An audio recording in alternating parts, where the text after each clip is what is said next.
This cannot continue to happen. People are not for sale. She was finally recovered by law enforcement up in Oklahoma City. And when I saw her in the hospital, I don't know what I was expecting to see, but I just saw my little girl, but she was broken. She was but a shell of herself. She was very confused. She had been addicted to substances against her will.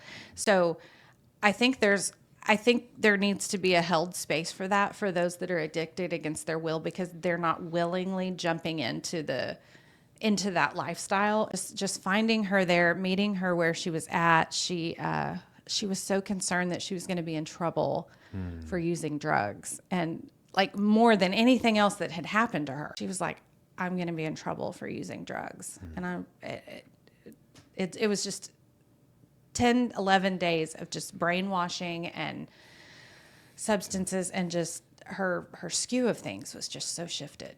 Yeah.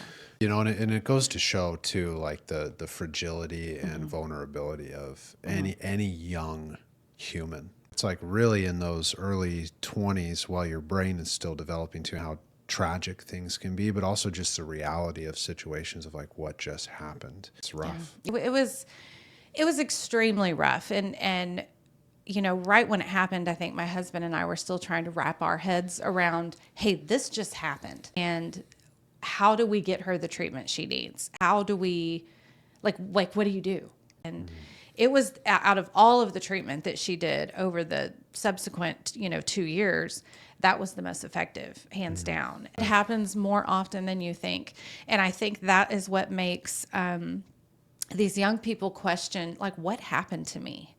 Because if they truly understood the depth of being sold, being used, I mean, let's take trafficking out of it, without fully understanding what happened to them and then not being given the proper time and ways to grieve that, it's just going to cause more and more and more trauma.